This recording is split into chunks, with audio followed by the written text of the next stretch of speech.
오늘 우리에게 주시는 하나님의 말씀은 요한복음 8장 29절로 32절까지의 말씀입니다. 요한복음 8장 29절부터 32절까지의 말씀을 본문이 짧기 때문에 우리 이 구절 모두 함께 합독하도록 하겠습니다. 하나님의 말씀입니다. 나를 보내신 이가 나와 함께 하시도다. 나는 항상 그가 기뻐하시는 일을 행함으로 나를 혼자 두지 아니하셨느니라. 이 말씀을 하심에 많은 사람이 믿더라. 그러므로 예수께서 자기를 믿은 유대인들에게 이르시되 너희가 내 말에 거하면 참으로 내 제자가 되고 진리를 알지니 진리가 너희를 자유롭게 하리라. 아멘.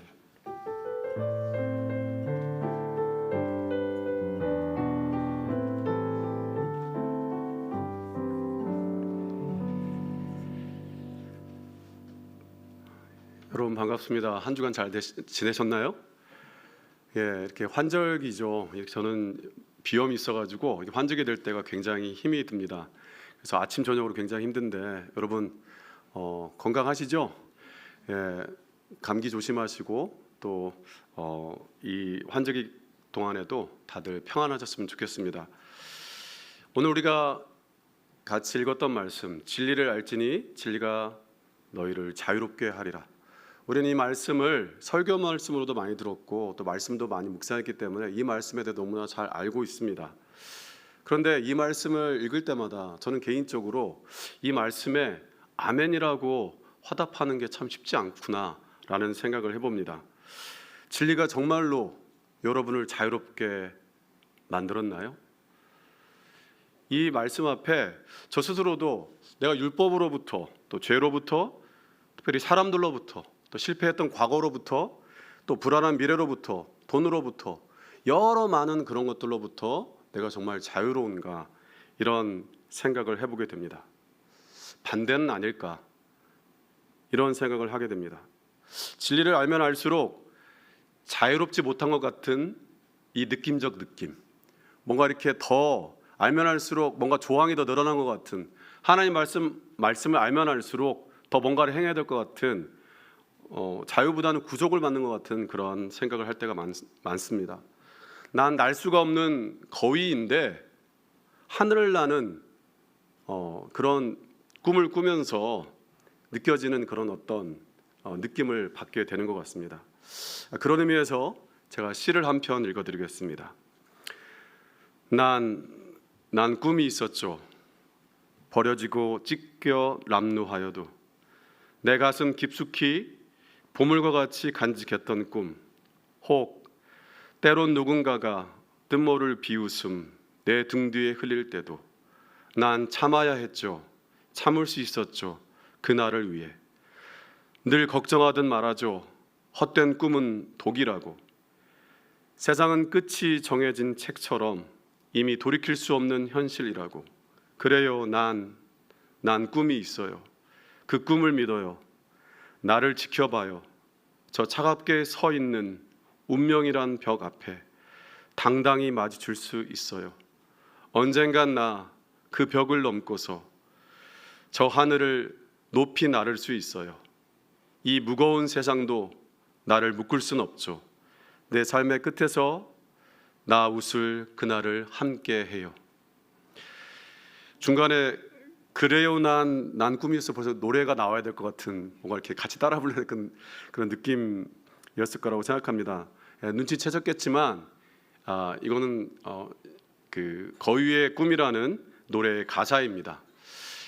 제가 불러드리고 싶었지만 여러분의 마음을 방해할 것 같아서 읽어드렸습니다. 여러분 2005년도에 가수 인순이가 불러서 공전의 히트를 기록했고 또 사람들에게 어떻게 보면 한동안 국민가요처럼 불렸던 사랑받았던 그런 노래입니다. 그런데 여러분 사실 이 곡은요 1997년도에 그 가수 이적과 김동률이라는 사람이 프로젝트 그룹 카니발을 만들어 가지고 그렇게 발표했던 곡이라는 걸 알고 계십니까? 이적이 작사를 하고 또 김동률이 곡을 붙였던 그런 곡입니다. 그런데 여러분 97년에는 별로 인기가 없었는데 2005년에는 이렇게 왜 큰 인기를 얻게 되었을까요? 이거에 대해서 많은 평론가들이랄지 또 노래에 대해서 좀 일각 있는 사람들은 여러 가지 의견들을 냈습니다. 뭐 인순이가 노래 더 잘하니까 여러 가지도 있고 그랬는데, 그런 많은 의견들 가운데서 제게 뭔가 이렇게 공감이 되는 그런 의견이 있었습니다. 그 무슨 얘기냐면, 이적과 김동률은 학벌도 좋고 집안 배경이 좋기 때문에 이 노래 가사하고 뭔가 잘 맞지 않는 것 같다는 거죠. 그런데 반대로 가수 인순이의 삶은 이 노래 가사말처럼 뭔가 수많은 역경과 어려움을 딛고서 내일을 향해서 꿈을 꾸는 그런 모습을 그리고 있다는 것입니다. 1957년에 흑인 주한미군과 그리고 한국인 사회에서 태어났고, 그 아버지가 이제 미국으로 떠난 다음에 평생 동안 아버지를 모르고 자라게 된, 그런 호르몬 밑에서 자라게 된 그 사람이 바로 인순이였습니다. 특별히 자라는 동안에, 지금도 그렇지만 그때는 혼혈이라는 것이 굉장히 사람들한테 무시당하는 거였는데, 특별히 흑인과의 혼혈이라는 것이 그랬죠. 그래서 사람들이 인순이를 깜둥이라고 놀리는 것이 다반사였습니다. 여러분, 이런 인순이의 삶이 이 곡과 만나면서 이 곡이 인순이의 삶과 어우러지는 것을 우리가 볼 수 있다는 거죠. 그러니까 인순이의 자전적 이야기를 우리에게 들려주는 것처럼 들린다는 것입니다. 아까도 우리 목사님께서, 고 목사님께서 이렇게 기도할 때 하셨던 것처럼 오늘은 종교개혁 주일입니다. 500년 전에 루터와 칼빈 같은 종교 개혁자들이, 루터가 1517년 10월 마지막 날에 이제 그 종교 개혁을 일으켰거든요. 그때를 기념하면서 이렇게 하는데, 정말로 어떻게 보면 우리 생각할 때는 루터와 칼빈 같은 사람들 때문에 종교 개혁이 일어났다고 이렇게 생각을 하고 있잖아요. 그렇죠? 그런데 우리가 잊지 말아야 될 것은, 루터와 칼빈 이전에 수많은 그 앞선 사람들이 마치 계란으로 바위를 치는 것처럼 계속해서 종교 개혁을 시도했다는 것입니다. 오늘 저는 그 많은 사람들 중에 한 사람의 이야기에 집중하고자 합니다. 루터 종교개혁이 있기 전, 거의 100년 전에 지금의 체코 땅인 보헤미아에서 있었던 종교개혁가입니다. 그의 이름은 얀 후스입니다. 얀 후스. 이름이 굉장히 좀 있어 보이는 이름이잖아요. 얀 후스. 그런데 여러분, 후스라는 이름은요, 체코 말로 거위란 뜻입니다. 거위. 이 후스는요, 자기 자신을 표현할 때 거위라는 말로 돌려서 표현할 때가 많았습니다. 그러니까 자기 스스로를 말할 때 거위에 빗대어서 나는 거위다, 이런 식으로 말할 때가 많았다는 거죠. 여러분, 이름에 거위가 들어갔다면 그 사람의 신분이 어떤 것 같습니까? 귀족 같아 보이세요? 이 사람은 사실은 귀족이 아니라 가난한 농부의, 찢어지게 가난한 농부의 아들로 태어났습니다. 그렇지만 어렸을 때부터 영특해서 이 아이를 부모님은 어떻게든 공부시켜 보려고 했는데, 그렇게 해서 이 아이가 학업과 일을 병행하면서 공부해가지고 당시에 프라하 대학에 들어가게 되었습니다. 지금이야 대학이 정말 많지만 당시에는 그냥 그 나라의 대학이 하나 있을 정도였거든요. 그때 이 대학에 들어가서 그곳에서 이제 문학과 신학을 전공하고 이제 공부하게 되는데요. 1398년 그때 이 사람이 프라하 대학의 교수가 되었고, 그 다음에 1401년에 사제가 되었습니다. 사제. 당시는 이제 카톨릭이 있었던 때니까 사제가 되었습니다. 그리고 1409년도에 나중에 이제 유배를 가게 되지만, 그 유배를 가기 전까지 6개월 동안에 프라하 대학의 총장이 되었습니다. 사실은 이 사람이 언제 태어났는지 아무도 잘 몰라요. 근데 이 사람이 죽은 날짜만 압니다. 1415년. 그러니까 언제 태어났는지 모르지만 언제 태어난 날을, 언제 죽는 날을 아는 사람이었던 사람. 그 사람의 그 흔적, 그것들에 대해서 우리가 살펴보았으면 좋겠습니다. 1402년부터 프라하에 있는 베들레헴 교회에서 이 후스가 설교를 하게 되었습니다. 그런데요, 여러분, 당시에 베들레헴 교회에서는요, 당시는 어떤 식이었냐면, 평민들은 알아들을 수 없는 로마 시대 때 쓰였던 라틴어로 예배를 드렸습니다. 예배 인도도 라틴어로 하고 또 설교도 라틴어로 했습니다.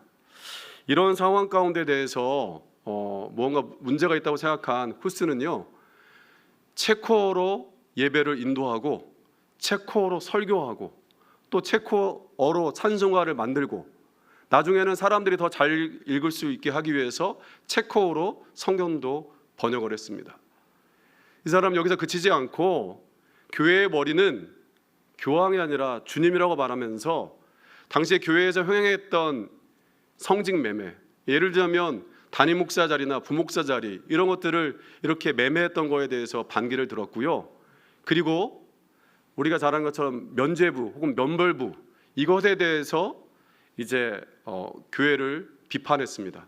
그러면서 교회가 가난해져야 된다 이렇게 역설했던 사람입니다. 여러분 이만하면 이쯤 되면 어떻게 됐을 것 같습니까? 아까 제가 앞에서 말씀드렸지만 이 사람은 그렇게 해서 총장직에서 물러나서 유배를 가게 되었습니다. 그런데 시골로 유배 가게 되었지만 그곳에서 이 사람의 개혁의 길은 멈추지 않았습니다.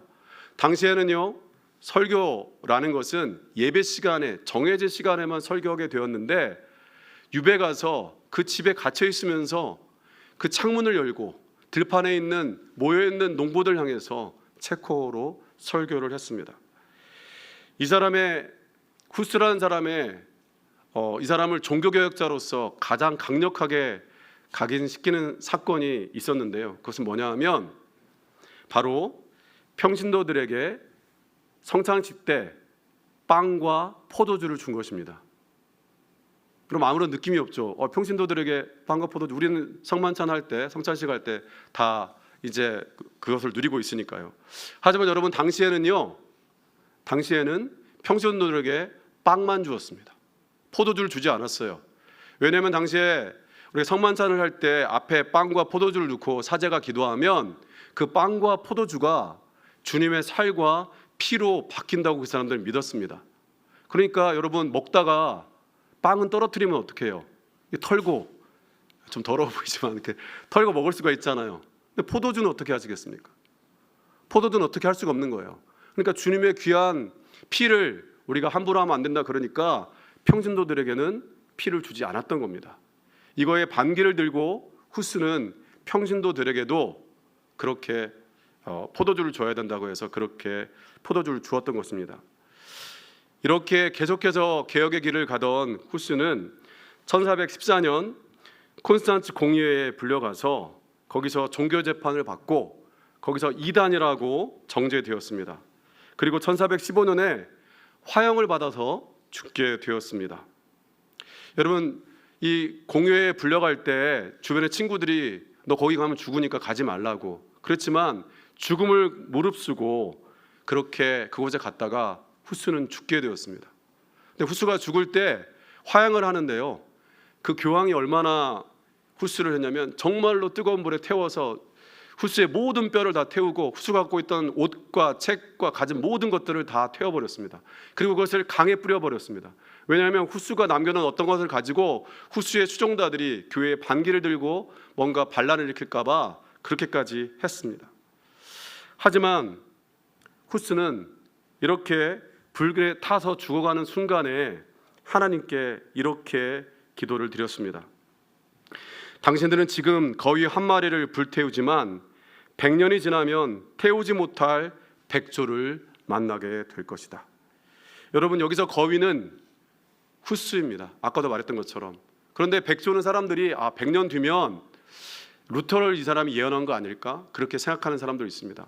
하지만 맥락을 잘 읽어보면 후스는 이 종교개혁의 거대한 불길이 나 하나 니네가 죽인다고 해서 멈추는 게 아니라 제2, 제3, 제4의 후스가 등장함으로써 이 개혁의 불길은 사그러들지 않고 더 번져갈 것이다. 이렇게 꿈을 꾸었던 것입니다. 여러분 그런 일들이 실제로 일어났던 것을 우리는 역사를 통해서 알고 있습니다. 이 후스의 꿈, 이 거위의 꿈은 어디서부터 시작된 것일까요? 여러분 후스가 일생에 표대를 삼고 마음을 다잡고 그 말씀을 붙잡고 살았던 말씀이 바로 오늘 우리가 읽었던 요한복음 8장 32절입니다. 진리를 알지니 진리가 너희를 자유롭게 하리라.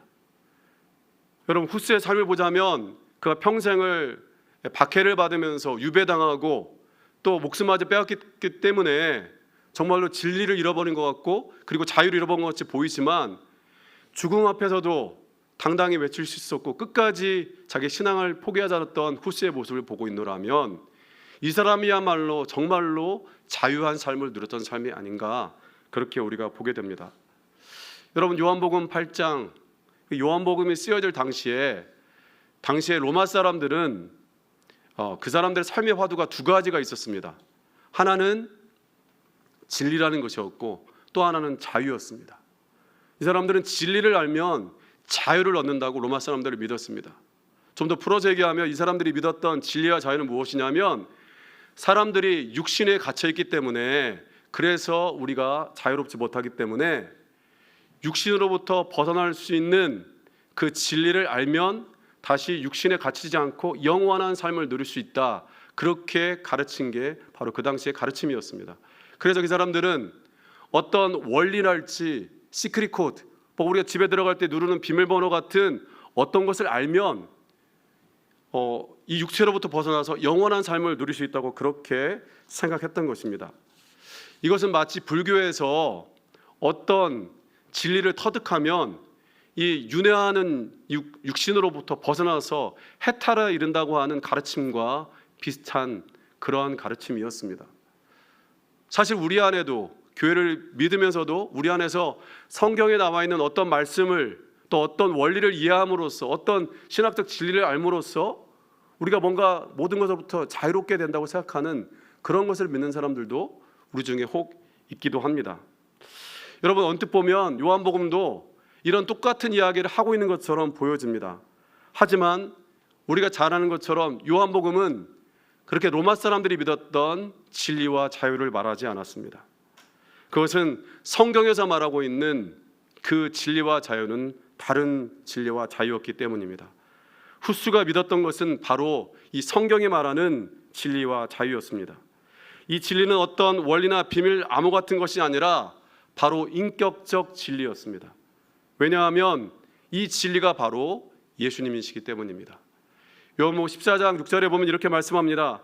예수께서 이르시되 내가 곧 길이요 진리요 생명이니 나로 말미암지 않고는 아버지께로 올 자가 없느니라. 여러분, 여기서 우리가 앞에서 말씀 읽을 때 진리를 알지니라고 했잖아요, 그렇죠? 진리를 알지니. 여러분, 여기서 안다는 말, 우리 예수님이 유대인이라는 것을 기억해 보면 안다는 표현이 헬라어로 쓰여졌지만 실제로는 그 유대교 혹은 히브리어 안에서 그것을 읽어보아야죠. 히브리어에서 안다, 야다라는 뜻은요, 단순히 지식적으로 아는 게 아니라 삶을 통해서 아는 알을 안다라고 표현합니다. 이걸 좀 더 구체적으로 풀어보자면 사람과 사람 사이에서 인격적으로 그리고 친숙한 관계를 의미하고, 부부 사이에서는 서로 내밀한 것까지 아는 것을 야다, 안다라는 그런 표현을 하고 있는 것입니다. 그래서 요한복음 8장 32절 진리를 알지니 진리가 너희를 자유롭게 하리라는 말씀은 이렇게 풀어서 말씀드릴 수 있습니다. 예수님과 인격적이고 친숙한 관계를 갖고 살면 예수님께서 우리를 자유하게 만드신다는 그런 말씀입니다. 여러분, 이런 맥락에서 우리 요한복음 8장 31절을 같이 한번 읽어보겠습니다. 같이 읽겠습니다. 그러므로 예수께서 자기를 믿은 유대인들에게 이르시되 너희가 내 말에 거하면 참 내 제자가 되고. 여러분, 여기서 거한다는 말은 단순히 말씀 묵상하고 말씀 외우고 이런 얘기를 하는 게 아니라, 거한다는 말의 뜻은 이런 뜻입니다. 지속적으로 순종하고 또 말씀의 논리를 납득하고 그 말씀이 참임을 실험해 보는 게 거한다는 말의 원뜻입니다. 그러니까 조금 더 구체적으로 단순하게 말해보자면 그냥 말씀대로 살아보는 겁니다. 그래서 여러분, 제자라는 게 어떤 문제가 닥쳤을 때 문제를 해결할 원리를 다 알아가지고 정답을 알고서 행하는 사람이 제자가 아니라, 어떤 문제 앞에 섰을 때 예수님이 가르쳐주신 말씀대로 살아보는 사람, 그 사람이 제자라는 게 이 말씀이 우리에게 알려주는 그러한 얘기입니다. 그렇게 예수님의 말씀에 거하다 보면 예수님과의 인격적이고 친밀한 교제 가운데 거하게 되고, 그렇게 가다 보면 예수님의 길을 따라서 가게 되고 그 길에서 생명을 누리게 된다는 거죠. 여러분, 우리가 말씀 아까 읽었던 것처럼 예수님께서 길이고 진리고 생명인데 이 길은 어디를 향해 있습니까? 아버지께로 향해 있지 않습니까? 그러니까 오늘 성경이 말해주는 자유라는 것은 하나님을 향해 가는 길 가운데 예수와 함께하면서 누리는 그러한 자유를 말씀하고 있는 것입니다. 그래서 이 자유라는 것은 외부에서 우리가 얽매였던 것, 우리를 억압했던 것들이 사라졌다는 것이 아니라 그런 것들이 여전히 우리에게 있지만 그것들이 우리의 삶을 뒤흔들 수 없다는 것을 아는 자유를 말하고 있는 것입니다. 여러분, 죄를 짓지 않고 아무런 잘못을 행하지 않는다는 것을 말하는 것이 아니라, 우리가 때론 죄를 짓고 또 잘못을 행하고 있지만 우리가 죄의 노예로 전락하는 것이 아니라 그런 죄를 질 때 우리가 어떻게 다뤄야 될지 알게 되는 자유를 말씀하고 있는 것입니다. 죽음으로부터의 자유가 아니라 우리가 죽지만 죽는 것으로 끝나지 않는 것을 알기 때문에 누리는 자유라는 것입니다. 이것이 오늘 말씀 가운데서 말씀하고 있는 자유입니다. 그래서 후스는 화형을 당하면서도 꿈을 꿀 수 있었던 것입니다. 왜냐하면 그가 우리 예수님과 함께하면서 자유를 누리고 있었기 때문입니다. 진리를 알지니 진리가 너희를 자유롭게 하리라. 이 말씀은 후스의 삶 가운데서 추상적인 말씀이 아니라 구체적으로 역사하는 말씀이었습니다. 이 말씀의 의미를 좀 더 분명하게 해주는 말씀이 요한복음 8장 29절입니다. 우리 다 같이 한번 같이 읽어보겠습니다. 나를 보내신 이가 나와 함께 하시도다. 나는 항상 그가 기뻐하신 일을 행함으로 나를 혼자 두지 아니하셨느니라. 여러분, 이 말씀은 예수님과의 인격적인 교제가 우리를 어떻게 자유케 하는지를 보여주고 있습니다. 무슨 얘기냐면 예수님이 하나님과 어떤 관계를 가졌기에 우리가 어떻게 그 자유를 누릴 수 있는가를 이 말씀을 통해서 우리에게 가르쳐주고 있다는 것이지요. 여러분, 우리가 31절에서 내 말에 거하면 예수님이 말씀했잖아요. 그 말에 거한다는 것은 우리가 그 말씀을 실험해보고 말씀대로 살아본다고 했는데, 이 말씀을 예수님께서는 자기에게 적용해서 29절에 이렇게 말씀하고 있습니다. 나는 항상 그가, 여기서 하나님이죠, 하나님께서 기뻐하신 일을 행함으로. 그러니까 말씀에 거한다는 것은 하나님께서 기뻐하신 일을 행하는 그런 것을 했기 때문에 하나님께서 항상 예수님과 함께 하셨다는 거죠. 이런 것을 우리 예수님이 누렸던 것처럼 예수님께서는 이 함께하는 삶 가운데로 우리를 초청하고 계시는 것입니다. 항상 예수님께서 기뻐하신 일을 행하려고 사는 것을 우리가 아는 것처럼 우리도 예수님께서 기뻐하신 일을 항상 행하려고 그렇게 살아가야 한다는 것입니다. 여러분, 그것은 우리가 그 일을 해가지고 성공이냐 결과냐가 아니라 우리가 예수님께서 항상 기뻐하시는 일, 하나님께서 기뻐하시는 일을 행하는 가운데 우리가 누리는 자유가 있다는 거예요. 그 자유는 우리가 그 일을 하면서 그 일로 통해서 실패하느냐 자유하느냐의 자유가 아니라 그 일을 함께하면서 예수님과 함께하기 때문에 누리는 자유가 있다는 것입니다. 여러분, 후스는 죽음을 맞이하는 순간에도 하나님께서 기뻐하시는 일, 예수님께서 기뻐하시는 일을 행하려고 노력했습니다.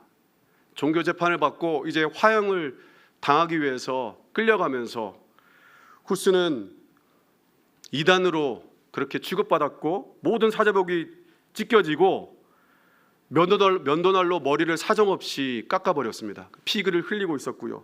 그리고 이마에다가 악마라고 쓰고, 그리고 악마를 상징하는 모자를 이 후스에게 씌우면서 조롱했습니다.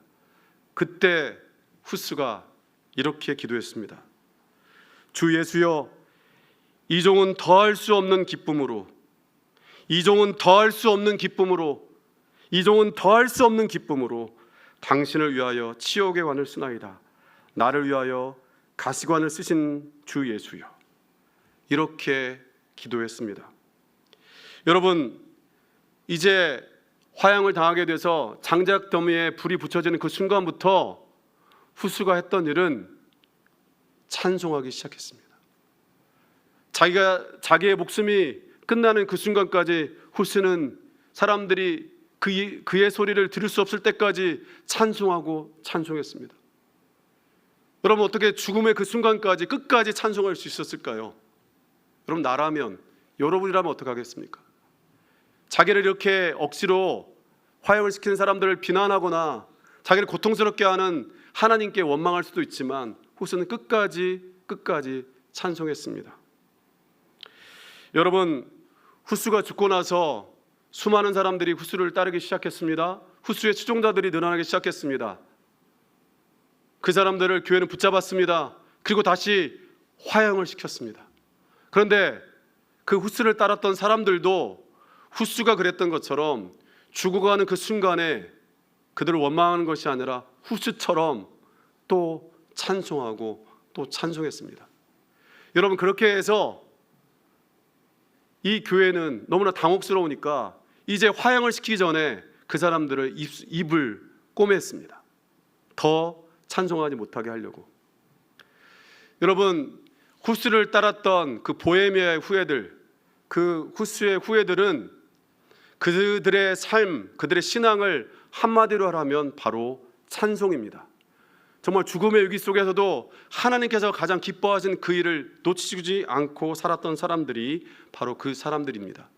그런 사람들 중에 한 사람들이 바로 모라비안 형제단이 있습니다. 모라비안 형제단, 정말 기독교 선교와 그 다음에 기독교 개혁에 엄청난 영향을 미쳤던 사람들인데, 여러분, 이 사람들이 누군가 싶지만 우리가 수많은 예화랄지 일화를 통해서 여러분들이 들었던 말씀입니다.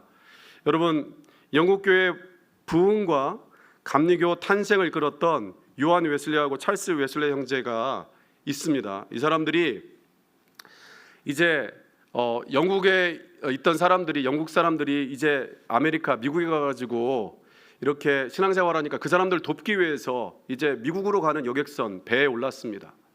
근데 그 배를 타고 가는 중에 배가 큰 폭풍우를 만났습니다. 그래서 정말로 돛대가 반으로 두동강이 나고 물이 계속 갑판 안으로, 배 안으로 들어왔기 때문에 이제 언제 가라앉을지 모르는 그런 위기 상황 가운데서 배가 위험 가운데 처했습니다. 사람들은 여기저기서 비명을 지르고 혼비백산하고 있었고요. 이 웨슬레 형제도 겁에 질려서 벌벌 떨고 있었습니다. 그 순간에 어딘가에서 들려오는 찬송 소리가 있었습니다. 바로 모라비안 형제단이었습니다. 수명 난되는 사람들이 계속해서 하나님께 찬송을 하고 있었습니다. 시간이 지나서 바다가 잔잔해지고 배 안에 평안을 찾았을 때 웨슬레 형제는 그 사람들 찾아가서 물었습니다. 어떻게 그 순간에 찬송할 수 있었습니까? 근데 모라비안 형제단의 대답은 너무나 단순하고 분명했습니다. 하나님께서 함께 하시잖아요. 여러분, 이 경험은 웨슬레 형제가 정말로 영국교회를 개혁하기 위해서 자기의 목숨을 내던지고 그리고 감리교회의 탄생을 이끌고 그런 길 가운데 나갈 수 있는 전환점이 되게 만들었고요. 특별히 찬송시를 많이 지었던 찰스 웨슬레는 이 경험을 자기의 찬송으로 지었습니다. 이 모라비안교도 후스로부터 내려오는 사람들의 이야기를 듣고서 이 사람이 지은 찬송지가 바로 이 찬양입니다. 만잎이 내게 있으면 그 잎 다 가지고 내 구주 주시는 종을 늘 찬송하겠네. 여러분, 여기서 만잎이라는 것은 만 개의 잎입니다. 아까 말했던 것처럼 이 후스의 후예들, 모라비안 사람들은 입이 있다면 그걸로 하나님을 찬양하겠다는 거거든요. 그 이야기를 지금 이 곡으로 옮겨 놓은 것입니다. 사랑하는 여러분, 우리는 오늘 한국어로 예배하고 있습니다. 여러분, 우리가 한국어로 예배하고 있는 것 아무것도 아니지만 누군가 500년 전에, 600년 전에, 700년 전에 이렇게 자기들의 언어로 하나님을 예배할 수 있다는 꿈을 꾸었기 때문에 오늘 우리가 이 자리에서 그렇게 예배할 수 있는 것입니다. 우리가 한국어로 말씀을 듣고 그 다음에 한국어로 성경 말씀을 읽고 그리고 성만찬에서 우리가 포도주를 받을 수 있는 것, 우리 후스가 그 옛날에 죽음을 무릅쓰고 꿈을 꾸었기 때문에 오늘 우리가 그 꿈의 결과를 얻고 있다고 우리는 믿어야 할 것입니다. 여러분, 후스는 오늘 말씀 가운데 말씀드렸던 것처럼 진리를 알지니 진리가 너희를 자유롭게 하리라. 정말로 예수님과의 인격적으로 교제하면서 그 안에 진정한 자유를 누렸기 때문에 그는 그러한 고백을 하면서 살아갈 수 있었습니다. 하나님께서 기뻐하신 일을 행하는 가운데 하나님께서 늘 함께 하심을 경험했기 때문에 후스는 마지막 죽어가는 순간에도 하나님을 찬양할 수가 있었던 것입니다. 후스가 그랬던 것처럼 진리이신 예수님 안에서 우리가 정말로 참 자유를 누렸으면 좋겠습니다. 여러분, 진리를 안다는 것은 우리 예수님과 인격적으로 교제하면서 정말 예수님이 무엇을 기뻐하실까 그 삶을 살아보는 그 삶 가운데서 우리 예수님 우리와 영원히 함께 하실 것입니다. 그 가운데 우리는 자유를 누리게 될 것입니다. 우리도 삶의 어떠한 순간에서든지 예수님께서 또 후스가 또 수많은 사람들이 누렸던 그 자유를 함께 누렸으면 좋겠습니다. 나를 보내신 이가 나와 함께 하시도다. 나는 항상 그가 기뻐하신 일을 행함으로 나를 혼자 두지 아니하셨느니라. 이 말씀이 정말로 우리에게 자유가 되고 기쁨이 되는 말씀이 되었으면 좋겠습니다.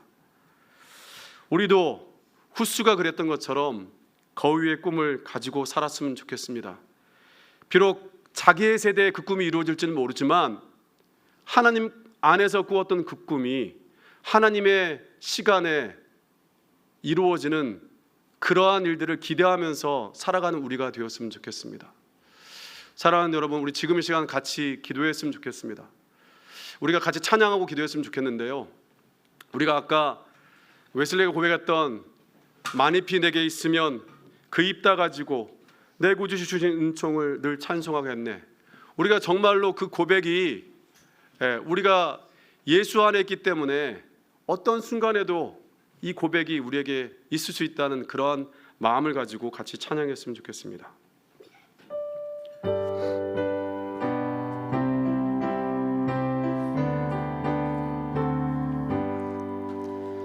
만입이 내게 있으면 그 입 다 가지고 내 구주 주신 은총을 늘 찬송하겠네. 내 은혜로우신 하나님 날 도와주시고 그 크신 영광 널리 펴 다 알게 하소서. 내 주의 귀한 이름이 날 위로하시고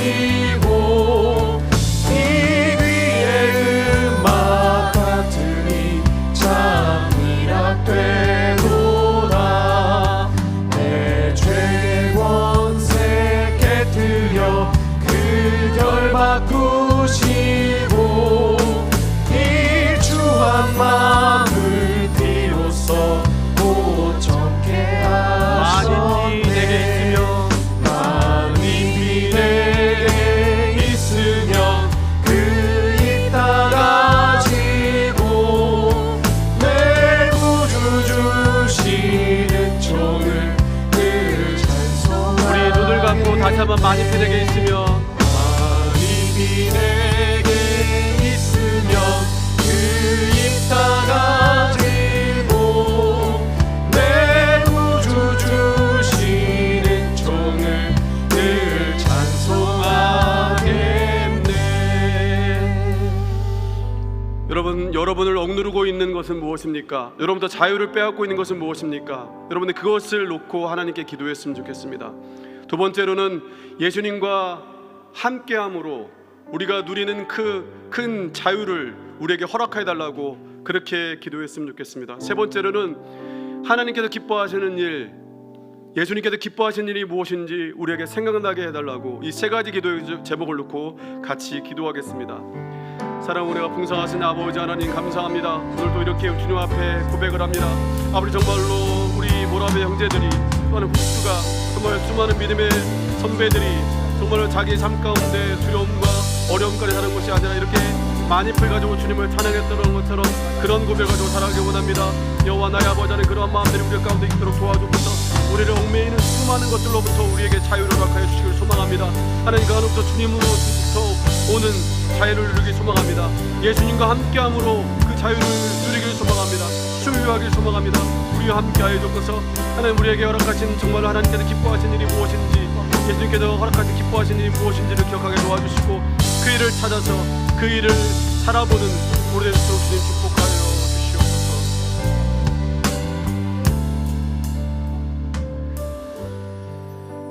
진리를 알지니 진리가 너희를 자유하게 하리라. 우리 예수님과 인격적인 교제를 하면서 살아감을 통하여서 예수님 안에서 누리는 참 자유를 여기는 주의 사랑하는 아들 딸들이 누릴 수 있도록 주님 함께하여 주시옵소서. 정말로 하나님께서 무엇을 기뻐하시는지를 찾아서 우리 예수님께서 삶으로 말미암아 늘 하나님께서 그의 삶 가운데 함께했던 것처럼 우리도 하나님께서 우리 예수님께서 기뻐하신 일을 찾아 행함으로 우리 하나님과 함께하는 그 은혜를 누리길 소망합니다. 하나님 그 안에서 주는 자유를 우리가 누리고 살 수 있도록 축복하여 주시옵소서.